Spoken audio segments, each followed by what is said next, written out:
Praise the Lord. വിശുദ്ധ മത്തായിയുടെ സുവിശേഷം 5 മുതൽ 7 വരെയുള്ള അധ്യായങ്ങളിൽ 4 ഐറ്റമാണ് നമ്മൾ പഠനത്തിനായിട്ട് എടുത്തിരിക്കുന്നത്. മറ്റുള്ള കാര്യങ്ങളെ പറ്റി നമ്മൾ തൽക്കാലം എടുക്കുന്നില്ല. കാരണം എന്താ വെച്ച് കഴിഞ്ഞാൽ ഈ 4 കാര്യങ്ങളാണ് പലരും തർക്ക വിഷയമായിട്ട് പറയുന്നത്. അതുകൊണ്ട് ഈ 4 ഒന്ന് നോക്കാം. ഒന്നാമത്തെ പോയിന്റ്, ആകാശത്തിലെ പറവുകളെ നോക്കുവിൻ. അവ വിതയ്ക്കുന്നില്ല, കൊയ്യുന്നില്ല, എങ്കിലും സ്വർഗസ്ഥനായ പിതാവ് അവയെ പുലർത്തുന്നു എന്ന് യേശു ഇസ്രായേൽ ജനത്തോട് പറഞ്ഞത് ജോലിയൊന്നും ചെയ്യേണ്ട, എല്ലാം ദൈവം തന്നുകൊള്ളും എന്നുള്ള അർത്ഥത്തിലാണ്.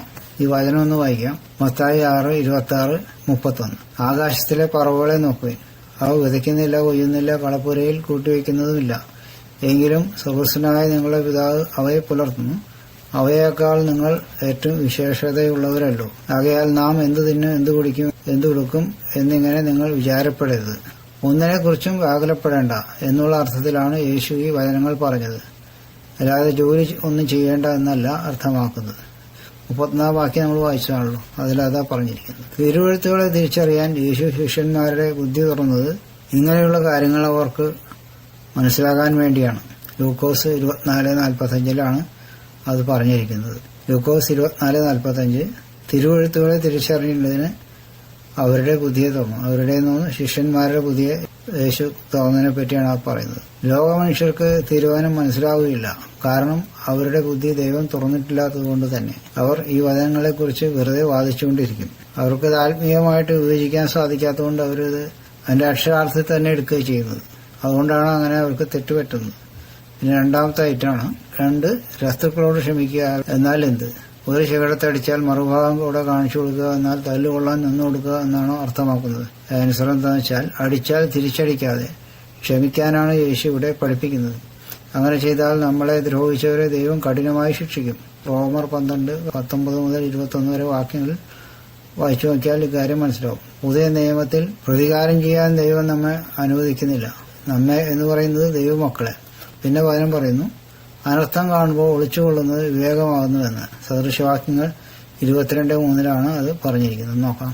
വിവേകമുള്ളവൻ അനർത്ഥം കണ്ട് ഒളിച്ചുകൊള്ളുന്നു, അല്പബുദ്ധികളോ നേരെ ചെന്ന് ഛേദപ്പെടും. യഹൂദന്മാർ യേശുവിനെ കൊല്ലുവാൻ അന്വേഷിച്ചപ്പോൾ അവിടുന്ന് അവരിൽ നിന്നും മാറി സഞ്ചരിച്ചുവെന്ന് പറയുന്നു. വായിക്കാം. യോഹന്നാൻ 7:1. അതിന്റെ ശേഷം യേശു ഗലീലയിൽ സഞ്ചരിച്ചു. യഹൂദന്മാർ അവനെ കൊല്ലുവാൻ അന്വേഷിച്ചുകൊണ്ട് യഹൂദയിൽ സഞ്ചരിപ്പാൻ അവന് മനസ്സില്ലായിരുന്നു. അപ്പോൾ കൊല്ലുവാൻ നിന്നു കൊടുക്കുകയാണോ യേശു ചെയ്തത്? അങ്ങനെ ചെയ്തില്ല. പിതാവ് കൽപ്പിച്ച സമയത്ത് മാത്രമേ യേശു മരണത്തിനായി സ്വയം ഏൽപ്പിച്ചു കൊടുത്തുള്ളൂ. പിന്നെ മത്തായി സുവിശേഷം 5-ാം അധ്യായം 39-43-44 വായിക്കാം. ഞാനോ നിങ്ങളോട് പറയുന്നു, ദുഷ്ടനോട് എതിർക്കരുത്. നിന്നെ വലത്തെ ചേട്ടത്ത് അടിക്കുന്നവനും മറ്റൊന്നും തിരിച്ചു കാണിക്കുക. കൂട്ടുകാരനെ സ്നേഹിക്കുക എന്നും ശത്രുവിനെ പായിക്കുക എന്നും അരുളി ചെയ്തത് നിങ്ങൾ കേട്ടിട്ടുണ്ടല്ലോ. ഞാനോ നിങ്ങളോട് പറയുന്നു, നിങ്ങളുടെ ശത്രുക്കളെ സ്നേഹിപ്പിൻ, നിങ്ങളെ ഉപദ്രവിക്കുന്നവർക്ക് വേണ്ടി പ്രാർത്ഥിപ്പിൻ. പിന്നെ റോമർ 12:19 മുതൽ 21 വരെ. പ്രിയമുള്ളവരെ, നിങ്ങൾ തന്നെ പ്രതികാരം ചെയ്യാതെ ദൈവകോപത്തിന് ഇടം കൊടുപ്പിൻ. പ്രതികാരം എനിക്കുള്ളത്, ഞാൻ പകരം ചെയ്യുമെന്ന് കർത്താവ് അരുളി ചെയ്യുന്നു. എന്നാൽ നിന്റെ ശത്രുവിന് വിശക്കുന്നുവെങ്കിൽ അവന് തിന്മാൻ കൊടുക്കുക, ദാഹിക്കുന്നുവെങ്കിൽ കുടിപ്പാൻ കൊടുക്കുക. അങ്ങനെ ചെയ്താൽ നീ അവന്റെ തലമേൽ തീക്കനൽ കുന്നിക്കും എന്ന് എഴുതിയിരിക്കുന്നുവല്ലോ. തിന്മയോട് തോൽക്കാതെ നന്മയാൽ തിന്മയെ ജയിക്കുക. മൂന്നാമത്തെ ഐറ്റം, പാപം ചെയ്യാനിടയായ ശരീരഭാഗം മുറിച്ചു കളയുവാൻ യേശു ഉപദേശിച്ചത് എന്തുകൊണ്ട്? മത്തായി 5:29-30 വായിക്കാം. എന്നാൽ വലം കണ്ണ് നിനക്ക് രക്ഷ വരുന്നെങ്കിൽ അതിനെ ചുവന്നെടുത്ത് എറിഞ്ഞുകളക. നിന്റെ ശരീരം മുഴുവൻ നരകത്തിൽ വീഴുന്നതിനേക്കാൾ നിന്റെ അവയവങ്ങളിൽ ഒന്ന് നശിക്കുന്നത് നിനക്ക് പ്രയോജനമത്രേ. വലം കൈ നിനക്ക് ഇറച്ചു വരുന്നെങ്കിൽ അതിനെ വെട്ടി എറിഞ്ഞു കളക. നിന്റെ ശരീരം മുഴുവനും നരകത്തിൽ പോകുന്നതിനേക്കാൾ അവയവങ്ങളിൽ ഒന്ന് നശിക്കുന്നത് നിനക്ക് പ്രയോജനമത്രേ. യഥാർത്ഥത്തിൽ പാപം ചെയ്യുന്നത് മനുഷ്യന്റെ ചിന്തയിൽ നിന്നും പുറപ്പെടുന്ന ദുഷ്ടത കൊണ്ടാണ് എന്ന് എല്ലാവർക്കും അറിയാം. യേശുവിന് ഇക്കാര്യം അറിയില്ലായിരുന്നുവോ? അതിന്റെ ആൻസർ, മാനസാന്തരത്തിന്റെ ആവശ്യകതയെക്കുറിച്ചാണ് യേശു ഇവിടെ പറയുന്നത്.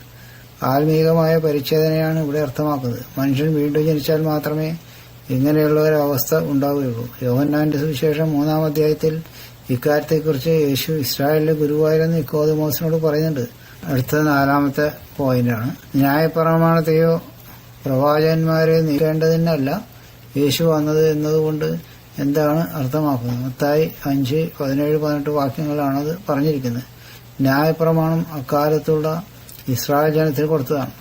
എന്നാൽ ദൈവം മനുഷ്യരുടെ ഹൃദയത്തിൽ ന്യായപ്രമാണം കൊടുത്തിരിക്കയാൽ പഴയ നിയമകാലത്തും പുതിയ നിയമ കാലഘട്ടത്തിലുമുള്ള എല്ലാ ലോക മനുഷ്യർക്കും, അതായത് ജാതികൾക്ക് ന്യായപ്രമാണം ബാധകമാണ്.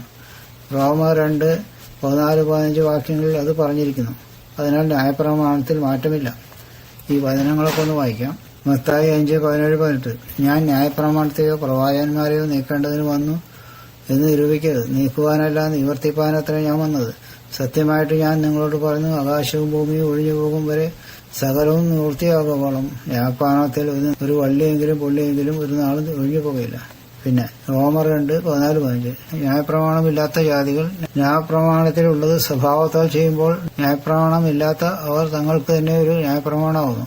അവരുടെ മനസാക്ഷിയുടെ സാക്ഷ്യം പറഞ്ഞും അവരുടെ വിചാരങ്ങൾ തമ്മിൽ കുറ്റം മുത്തുകയോ പ്രതിവാദിക്കുകയോ ചെയ്തും കൊണ്ട് അവർ ന്യായപ്രമാണത്തിന്റെ പ്രവൃത്തി തങ്ങളുടെ ഹൃദയത്തിൽ എഴുതിയിരിക്കുന്നതായി കാണിക്കുന്നു. ഇതാണ് ഇതിനെക്കുറിച്ചുള്ള ഒരു വിവരണം എന്ന് പറയുന്നത്.